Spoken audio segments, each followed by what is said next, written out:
It started with good intentions. It always does. I wanted to celebrate him. 34 years on this earth.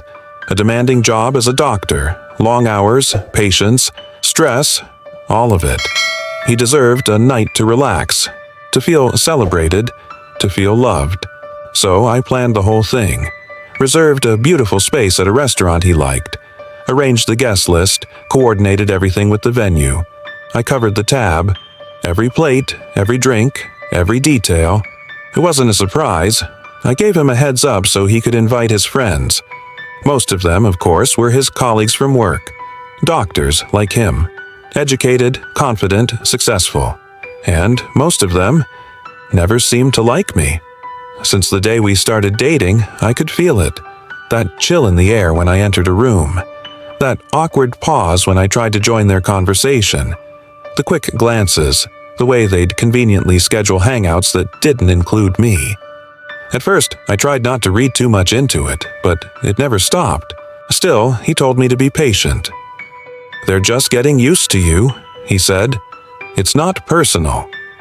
So I stayed patient. And then came the night of the party. They arrived one by one.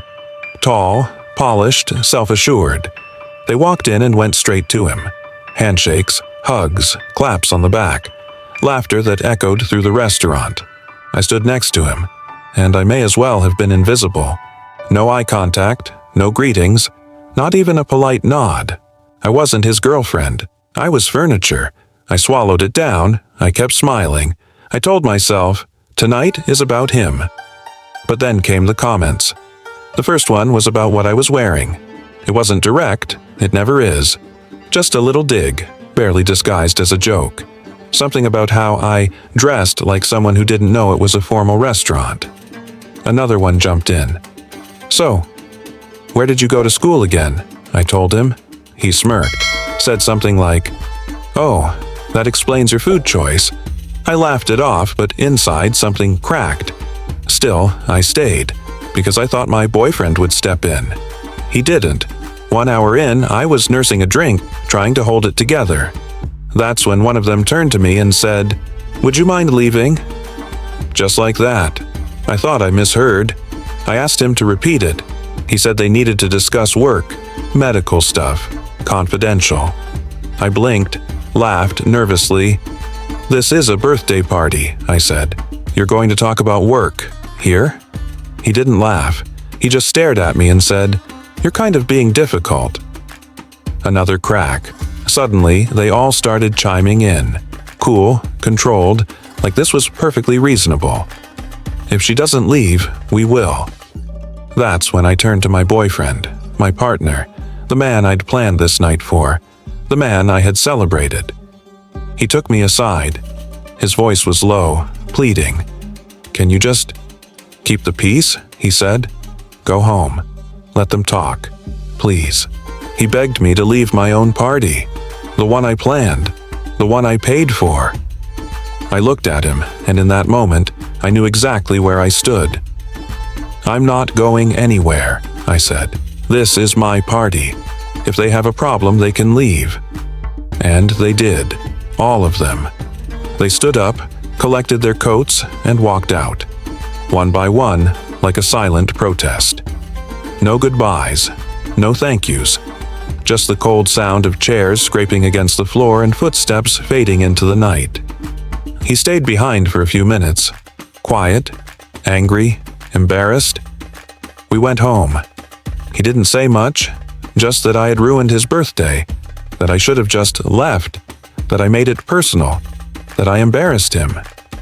I tried to explain how they'd been disrespecting me since the moment they arrived, how they made snide comments, excluded me, treated me like I didn't belong, how that confidential medical talk excuse was a lie, just a way to get me to disappear. But he didn't want to hear it. He just shut down. Now he won't speak to me. He's icing me out, and I'm sitting here still replaying the night in my head, trying to figure out when it all twisted, wondering if I crossed a line, if I overreacted, if I really did ruin everything. And yet, deep down, I know the truth. They never wanted me there. From the beginning, they saw me as less than, because I'm not a doctor, because I'm not one of them. They made that clear, but what hurts the most is that he let them. He watched me get diminished, humiliated, excluded, and said nothing. Until it was time to send me home. That's when he finally spoke up. So now I'm asking the question I can't stop thinking about. So, am I the asshole? This one hits hard. Not because of the birthday, not even because of the rudeness, but because of the silence. There's a kind of betrayal that doesn't come with yelling or cheating or slammed doors. It comes quietly, in the moment your partner stands next to you and doesn't speak up for you. You can plan the perfect night. You can pay for everything. You can be respectful, thoughtful, gracious. But if someone has already decided that you're less than, and the person who loves you agrees, even silently, it doesn't matter.